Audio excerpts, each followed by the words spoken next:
AC major करने के लिए सबसे पहले एसी सप्लाई को एट्यूनेटर में देंगे।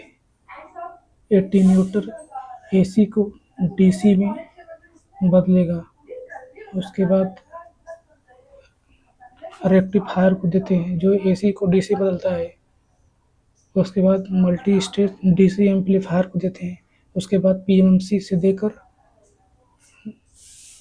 वोल्टेज को मेजर करते हैं। एसी वोल्टमीटर से एवरेज रीडिंग, पीक रीडिंग तथा ट्रू आरएमएस रीडिंग को मेजर किया जा सकता है। डीसी वोल्टमीटर से मेजर करने के लिए डीसी वोल्टेज को डायरेक्ट एट्यूनेटर को देते हैं।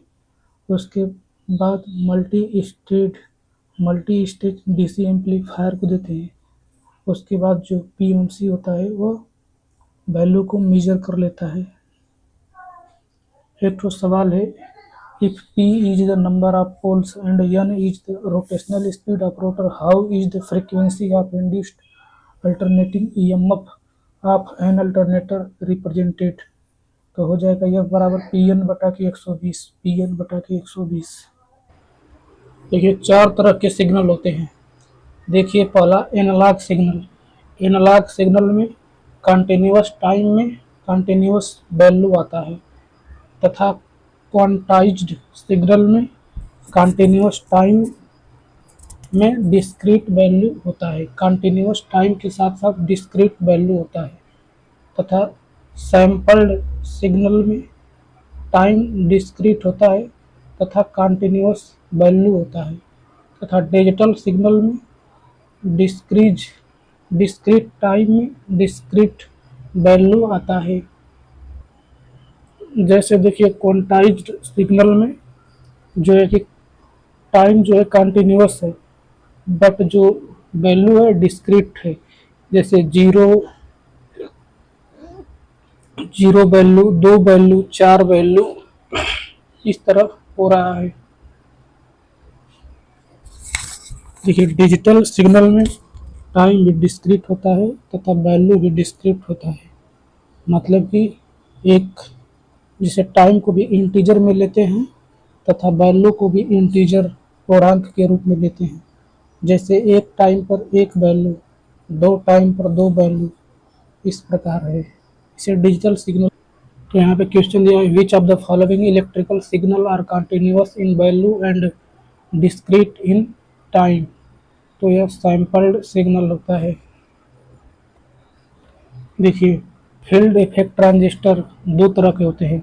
पहला जे फेट, दूसरा metal oxide semiconductor fate.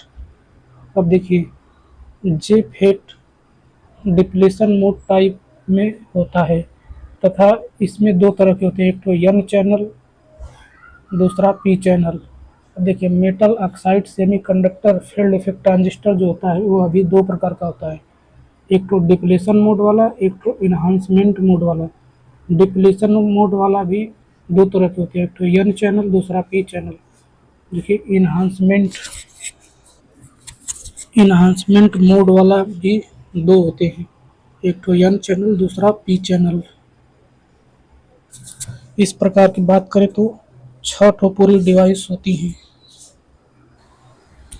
Depletion mode metal oxide semiconductor field effect transistor depletion तथा इन्हांसमेंट दोनों रूप में काम करता है, जबकि इन्हांसमेंट मोड वाला सिर्फ इन्हांसमेंट में ही कार्य कर सकता है। फ्रीक्वेंसी को चेंज करने के लिए फ्रीक्वेंसी इन्वर्टर का प्रयोग किया जाता है। फैन कंट्रोलिंग में ध्यान से देखिए, यह फ्रीक्वेंसी इन्वर्टर का सर्किट है। How does a frequency inverter work? ये 3 स्टेप सिंपल एक्सप्लेनेशन। देखिए पहला इसमें 3 फेज सप्लाई दिया जाता है रेक्टिफायर को।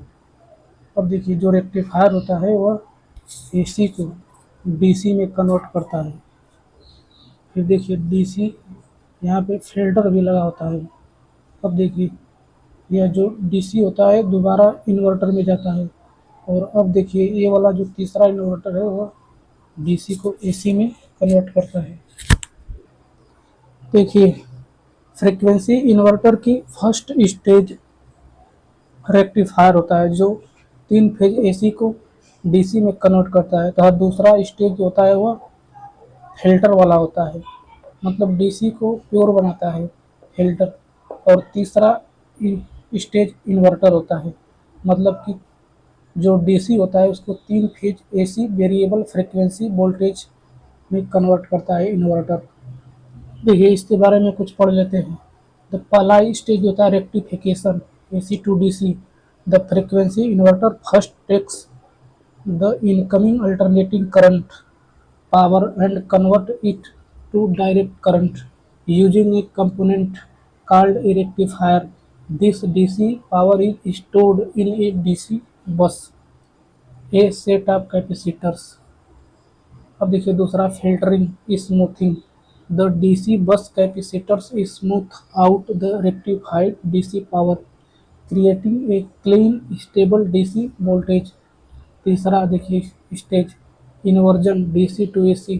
This is the most critical step an inverter section using powerful transistor IGBT chops up the smooth DC power back into AC. However, it does so at a precisely controlled frequency and voltage by adjusting the output frequency. The frequency inverter directly controls the motor's rotational speed. Lower frequency is equal to slower motor speed, higher frequency is equal to faster motor speed. खुद का बिजली उत्पन्न करना और खुद ही consume करना captive power generation कहलाता है। कैप्टिव पावर जनरेशन कहलाता है। देखिए कैप्टिव पावर प्लांट और सेंट्रल पावर प्लांट स्टेशन में difference. Captive power plants ownership owned and operated by individual businesses or industries for their own use. Central power station में owned by government or private entities supplying power to a broad customer base। अब देखिए captive power plant में can operate off grid अथवा connected to the grid for surplus exchange. Central power station में primarily grid connected, serving as a primary source of power for the grid। अब देखिए captive power plant में scale typically smaller tailored to meet the specific needs of the owning entity. अब देखिए central power station larger scale generating substantial amount of electricity for wide separate distribution।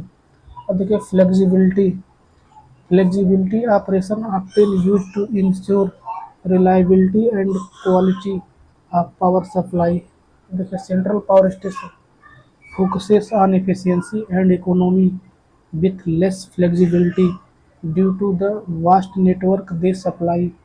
अब देखिए captive power plant fuel source देखिए diverse with increasing use of renewables for cost and environmental benefits। और देखिए central power station also diverse but with significant reliance on large scale traditional energy source। अब देखिए cost to consumer captive power plant में direct cost saving by avoiding grid tariff but with upfront capital investment। अब देखिए central power station में cost includes generation, transmission and distribution reflected in consumers tariff।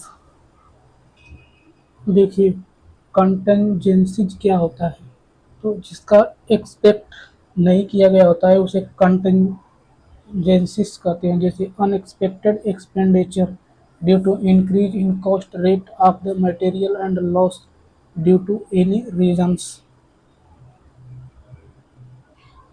देखिए अगला question What is the ratio of small change in input to small change in output called incremental fuel cost? इसे incremental fuel cost बोला जाता है। देखिए यहाँ पे input है फ्यूल का कॉस्ट तथा आउटपुट है जो है पावर होती है, आउटपुट पावर होती है। देखिए यहाँ पे इंक्रीमेंटल रेट और आउटपुट मेगावाट में इसका ग्राफ दिखाया गया है। इंक्रीमेंटल फ्यूल रेट कर्व, यदि ज़्यादा फ्यूल देंगे तो पावर ज़्यादा मात्रा में इंक्रीज करती है। देखिए अब देखिए इंक्रीमेंटल कॉस्ट कर्व, मतलब कि यदि आउटपुट ज़्यादा प्राप्त करना होगा तो पैसा ज़्यादा लगेगा, कॉस्ट ज़्यादा लगेगा। इसका देखिए ग्राफ है, आउटपुट ज़्यादा बढ़ने पर जो पैसा है वो ज़्यादा बढ़ रहा है। जैसे the incremental fuel cost is a measure of how costly it will be produce an incremental of power. The incremental cost is the product of incremental fuel rate and fuel cost. The curve is shown in figure. The unit of incremental fuel cost is Rs per megawatt hour. देखिए यहाँ से एक relation याद रखें, incremental cost बराबर होता है incremental incremental fuel rate गुणे की फ्यूल कास्ट। इंक्रीमेंटल कॉस्ट बराबर है इंक्रीमेंट फ्यूल रेट गुणे के fuel cost. Question, what generates changing magnetic field in a synchronous generator? Rotating rotor. जब रोटर रोटेट करेगा तो मैग्नेटिक फील्ड भी चेंज होगी। देखिए what touch the shape of Lissajous figure depend on. देखिए जो लेसाजस फिगर होता है वो तीन बातों पर डिपेंड करता है। मान लीजिए वाई पर कोई सिग्नल दिया जाता है A sine omega T plus phi one तथा यक्स पर B sine omega T plus phi two signal दिया जाता है। लेसाजस पैटर्न तीन चीज़ों पर डिपेंड करता है, पहला मैग्नीट्यूड पर, दूसरा फ्रिक्वेंसी पर, तीसरा फेज एंगल पर। यहाँ पे मैग्नीट्यूड ए है, फ्रिक्वेंसी ओमेगा के अंतर्गत है तथा फाई फेज एंगल है। देखिए phase angle amplitude and ratio of frequency of the two waves पर डिपेंड करता है लेसाजस पैटर्न। देखिए Lissajous pattern, if we apply sinusoidal signal at horizontal अथवा वर्टिकल डिफ्लेक्शन प्लेट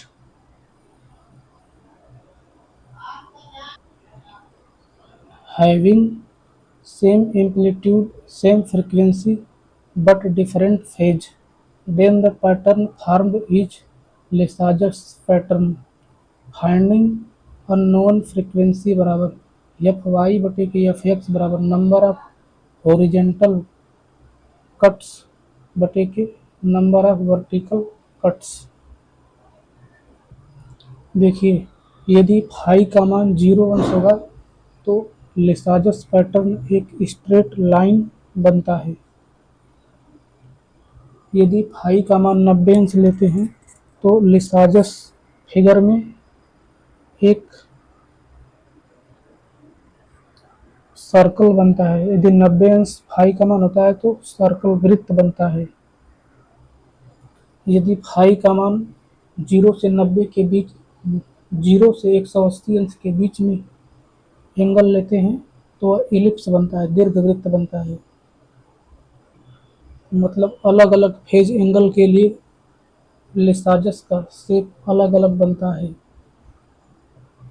बट ध्यान दें, यदि लेसाजस पैटर्न बनाना हो तो तीन कंडीशन होती है। पहला, दोनों वेव का एम्पलीट्यूड सेम होना चाहिए तथा फ्रीक्वेंसी सेम होनी चाहिए। बट ध्यान दें जो फेज है, फेज एंगल है वो अलग अलग होना चाहिए। ध्यान दें डीसी मोटर में तीन कैरेक्टरिस्टिक्स आती हैं। पहला इलेक्ट्रिकल, दूसरा मैकेनिकल, तीसरा स्पीड कैरेक्टरिस्टिक्स। देखिए इलेक्ट्रिकल कैरेक्टरिस्टिक्स के अंतर्गत जो ग्राफ खींचा जाता है वह टार्क वर्सेस आर्मेचर करंट में खींचा जाता है, तथा मैकेनिकल कैरेक्टरिस्टिक्स में स्पीड वर्सेस टार्क में कर्व खींचा जाता है, तथा जो स्पीड कैरेक्टरिस्टिक्स होता है उसमें speed versus armature current graph खींचा जाता है।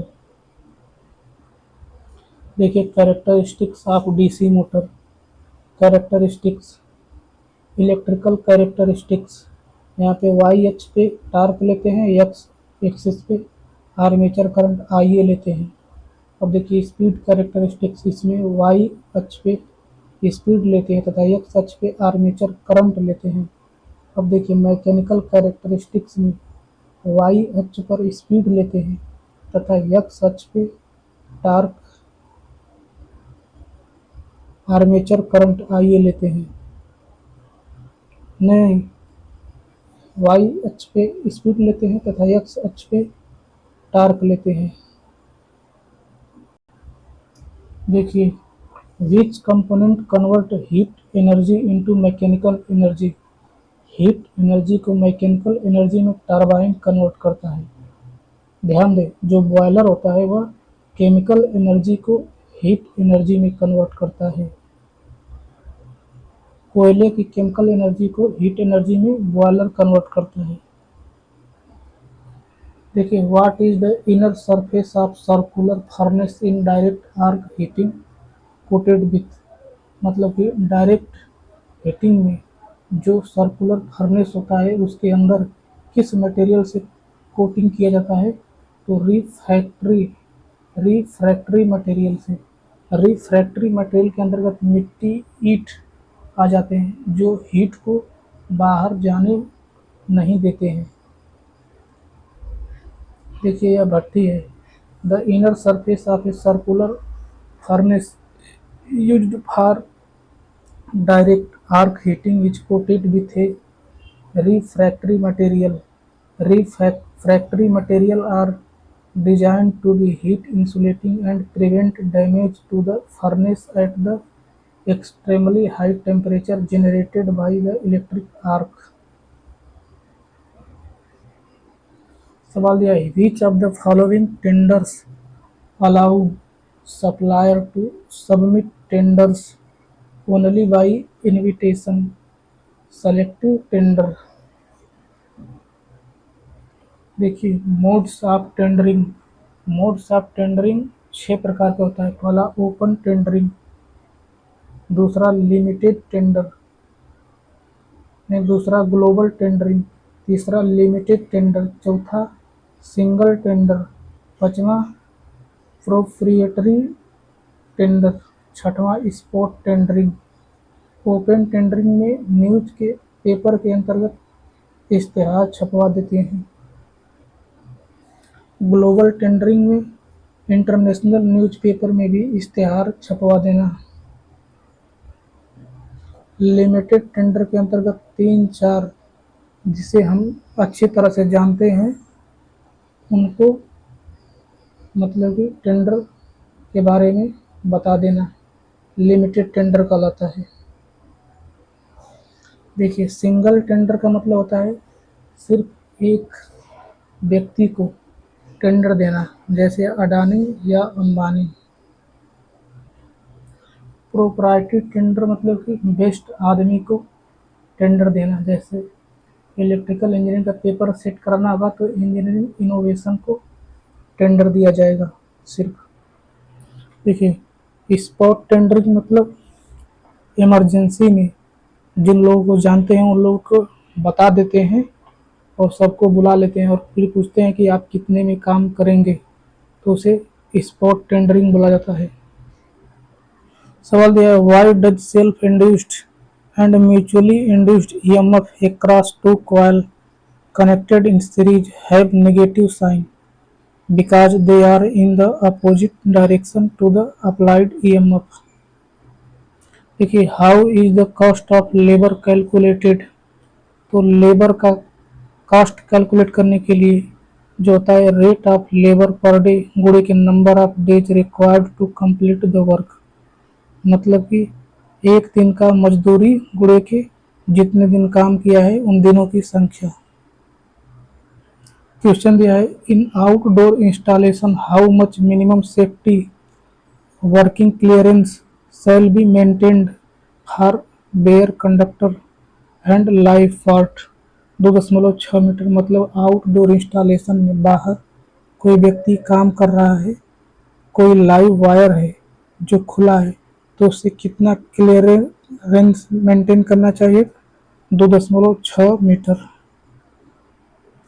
देखिए आई रूल 64 के अनुसार the following minimum safety working clearances shall be maintained for the bare conductor or live parts of any apparatus in outdoor substation, excluding overhead line of HV and EHV installation। देखिए safety working clearance is the minimum clearance to be maintained in air between the live part of the equipment on one hand and earth or another piece of equipment or conductor on which it is necessary to carry out the work on the other। देखिए high voltage safety working clearance देखिए यदि 12 kilovolt हो तो उसका clearance 2.6 metre होना चाहिए। यदि 800 kilovolt हो तो उसका क्लियरेंस 10.3 मीटर होना चाहिए। क्वेश्चन दिया है if phi is the phase angle what happen to the current in AC parallel circuit if tan phi is positive. देखिए पैरेलल सर्किट दो तरह से बनती है। पहला देखिए रेजिस्टेंस के पैरेलल में इंडक्टेंस लगा हो जैसे JXL। दूसरा सर्किट इस प्रकार बनेगी कि रेजिस्टेंस के पैरेलल में कैपेसिटेंस लगा हो -JXC। देखिए जिसमें इंडक्टेंस लगा होता है उसे RL पैरेलल सर्किट तथा जिसमें कैपेसिटेंस लगा होता है उसे RC पैरेलल सर्किट बोला जाता है। देखिए जो RL पैरेलल सर्किट होता है वहाँ पे Y बराबर होता है G-JBL तथा जो कैपेसिटेंस वाला सर्किट है वहाँ पे Y बराबर होता है G+JBC। अब देखिए इंडक्टेंस वाले में यदि tan फाई का मान निकालें तो -BL/G अर्थात नेगेटिव आता है तथा यदि कैपेसिटिव सर्किट वाले में tan फाई का मान निकालते हैं तो BC/G यानी पॉजिटिव आता है। तो जब tan फाई पॉजिटिव है इसका मतलब कि वह जो होगा वह कैपेसिटेंस पैरेलल जो होगा सर्किट होगा मतलब RC पैरेलल सर्किट होगा। तो वहाँ पे जो करंट होगी वह वोल्टेज से 90 अंश लीड करेगी। देखिए डिप्लेशन रीजन को इसलिए PN junction called why is the depletion region of a PN junction called so it is divide of free electron. इसमें फ्री इलेक्ट्रॉन नहीं होते हैं इसी कारण उसे डिप्लेशन रीजन बोला जाता है। जैसे देखिए पीएन जंक्शन यहाँ पे देखिए पी लेयर की तरफ नेगेटिव होता है नेगेटिव चार्ज तथा एन लेयर की तरफ पॉजिटिव चार्ज होता है तथा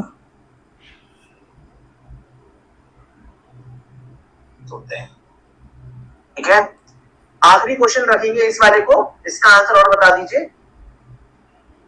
जितने भी बच्चों ने अभी तक लाइक करे मत, बिल्कुल मत करिएगा, लेकिन अगर बैक अंडर एक्साइटेशन से अगर बैक ईएमएफ सप्लाई वोल्टेज से कम है, इसका मतलब क्या है? इसका मतलब है अंडर एक्साइटेशन। और under excitation happens when the back EMF is lesser in magnitude than the supply voltage। अगर बैक EMF सप्लाई वोल्टेज से कम है, इसका मतलब क्या है? इसका मतलब है अंडर एक्साइटेशन। जो क्वेश्चन दिया है, what happens when the back EMF of a synchronous motor is lesser in magnitude than the supply. मतलब सिंक्रोनस मोटर में यदि बैक ईएमएफ का मान सप्लाई वोल्टेज से कम है, इसका मतलब सिंक्रोनस मोटर अंडर एक्साइटेशन है। तो देखिए, अंडर एक्साइटेशन में synchronous motor lagging power factor generate करता है। सिंक्रोनस मोटर में यदि बैक ईएमएफ सप्लाई वोल्टेज से ज़्यादा होगा तो ओवर एक्साइटेशन, तथा यदि सप्लाई वोल्टेज के बराबर होगा बैक ईएमएफ तो उसे नॉर्मल एक्साइटेशन बोला जाता है। देखिए, सिंक्रोनस मोटर में यदि अंडर एक्साइटेशन होता है तो वहाँ पर लैगिंग पावर फैक्टर मिलता है, तथा यदि ओवर एक्साइटेशन होता है तो वहाँ पर लीडिंग पावर फैक्टर होता है, तथा यदि नॉर्मल एक्साइटेशन होता है तो वहाँ पे यूनिटी पावर फैक्टर प्राप्त होता है। देखिए, सिंक्रोनस मोटर में पावर फैक्टर तथा फील्ड करंट IF के बीच जो कर्व बनता है वह इन्वर्टेड भी कर्व बनता है।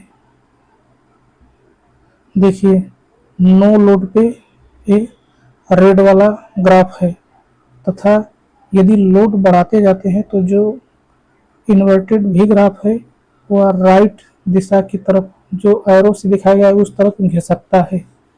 जैसे नो लोड पर एक ग्राफ दिखाया गया है, दूसरा हाफ लोड पर ग्राफ दिखाया गया है जो नो लोड वाले ग्राफ से थोड़ा सा राइट है। अगला देखिए, फुल लोड पर ग्राफ दिखाया गया है जो हाफ लोड ग्राफ से भी थोड़ा सा राइट आगे है।